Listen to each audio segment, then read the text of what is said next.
This is the course statics. We will be covering in this video the equilibrium of rigid bodies in 3D. My name is Carmen Mueller-Gardner. This is the second part of chapter 5, equilibrium of rigid bodies in 3D. For example of application for equilibrium of rigid bodies, we have this floor crane which weighs 350 pounds, and we want to determine, for example, the largest oil drum, the weight that the crane can support without overturning. Another application is, for example, where we want to design the supports for a specific system. For example, a ball and socket, which is this one right here, or journal bearings are these ones right here. We need to determine the external reaction that these supports have to carry in order to design them. Another application, for example, is the diameter and the length that a rod supporting a roof must have. So we have this rod supporting the roof from point A to point B. What about if we decide to change that rod from point A and starting from D? So if we want to calculate that rod, we need to find the tension that that rod is going to carry in order to design and select the proper rod to support the roof. Otherwise, failure may occur. Several examples of supports in 3D.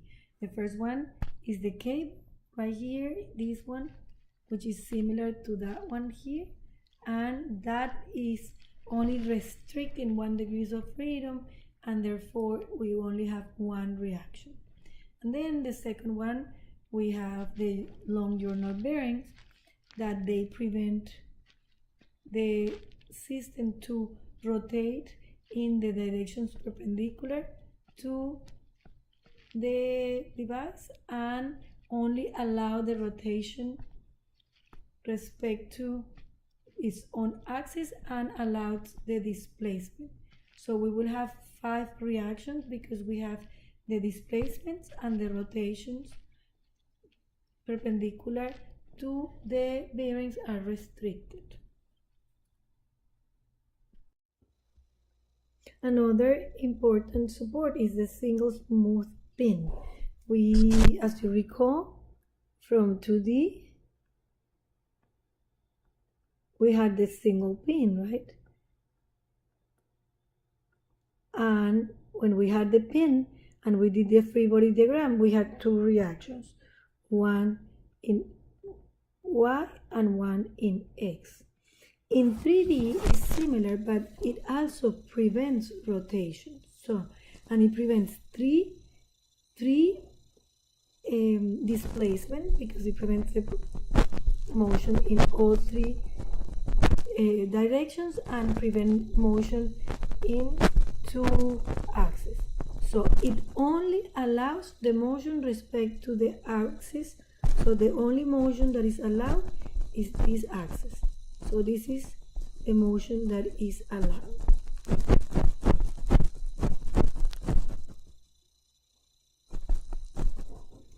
Then we have the ball and socket.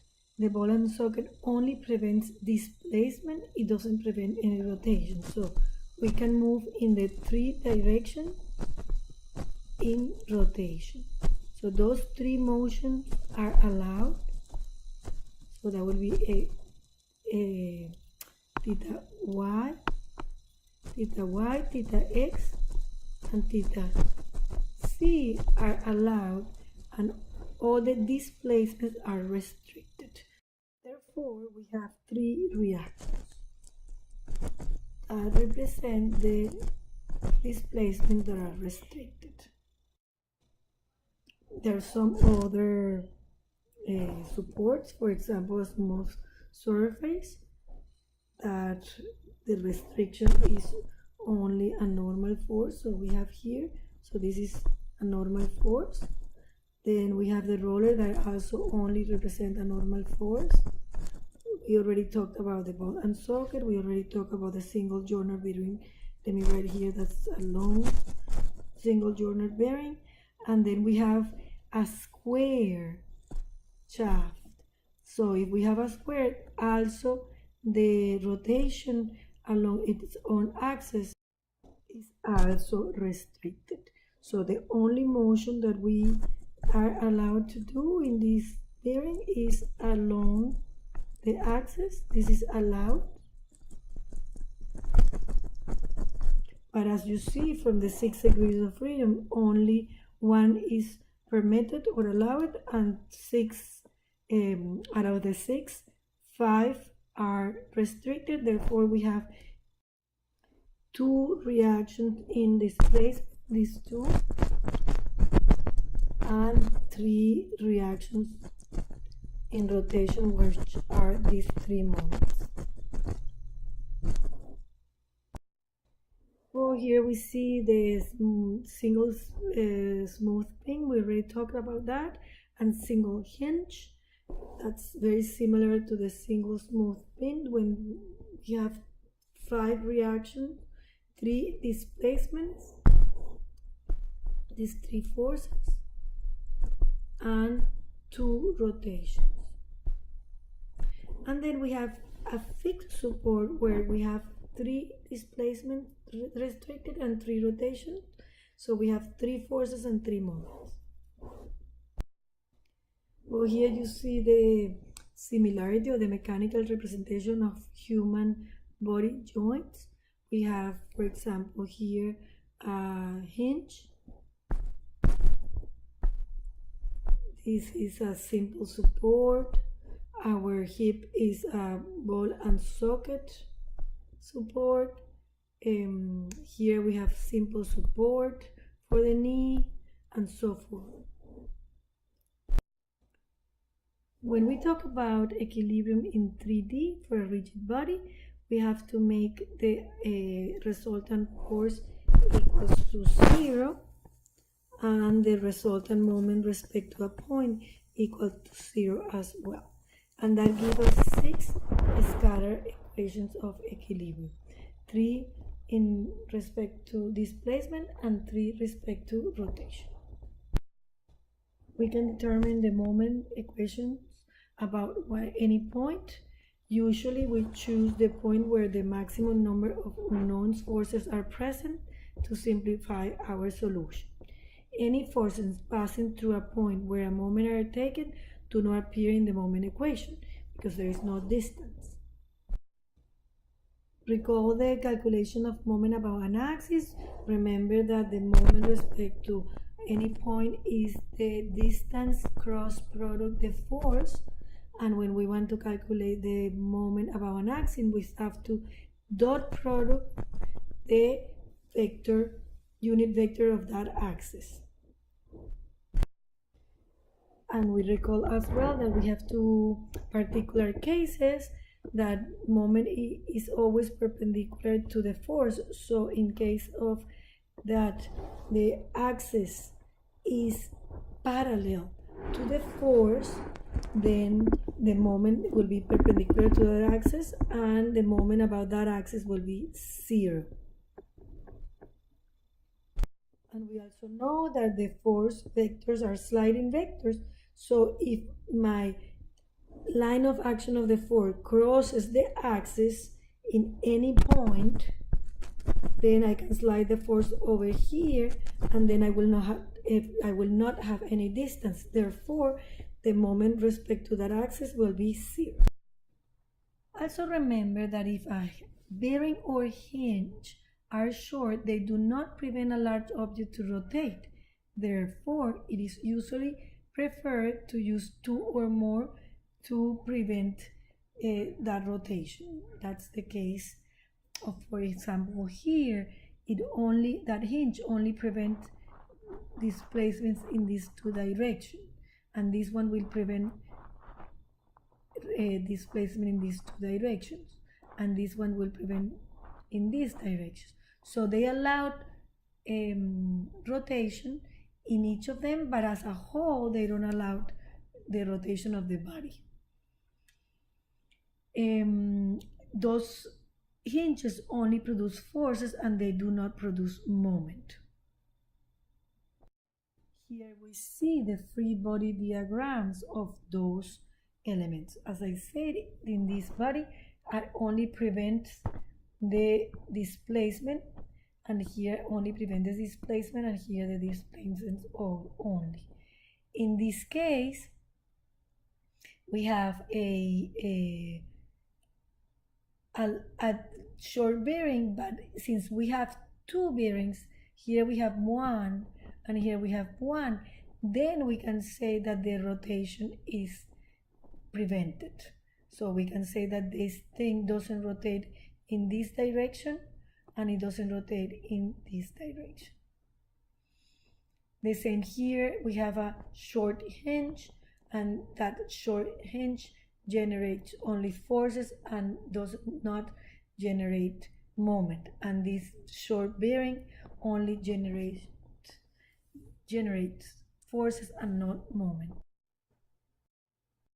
In the case of a bearing or hinge that are long, they do prevent the object to rotate, and in these cases their forces and moment reactions are generated. So here we see that this link over here, this support, prevents motion in this direction and in this direction, and therefore two forces appear, and it prevents rotation in the three direction because it's a square shaft, so it's square, so it is not able to rotate. When a rigid body has more supports or links than necessary to hold it in equilibrium, it becomes statically indeterminate. So a problem that is statically indeterminate has more unknowns than equation of equilibrium. Remember that we have only 6 equations of equilibrium, right? And are statically indeterminate structures used in practice? Yes, they are. They are used sometimes for stability. We put more links than necessarily, but then we cannot use the methodology that we are using in this course to determine those reactions. So here, as you see, since we have a fixed support in B, that becomes already 6 reactions. So those 2 reactions that we have here for the short bearing become extra reactions that will make the system undetermined. Sometimes we have what is called improper constraints. We will have here, for example, 2 ball sockets, and those generate 6 reactions in total, right? Because here we have 3 reactions and here 3 more, but then the system is able to rotate about this axis. So even though we have 6 reactions, we are not we do not have a system in equilibrium. The same here, we have a pin with 2 reactions and we have a roller with 1 reaction, but this system is not being prevented to rotate in this direction. So as we see here, even though we have 6 reactions, 3 for this ball socket and 3 for this ball socket, the moment here, this is not equals to 0. The same here, the moment is not equals to 0. Let's start with the examples. This is only the free body diagram. And what do we have here? We have a ball and socket, right? Here is ball and socket.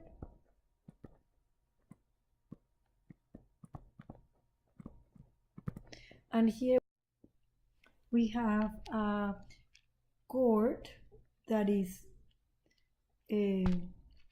attached to this ring here and this ring here. So we will have 2 tension. And as you recall, we will, in the ball and socket, we restricted only displacement in the 3 directions.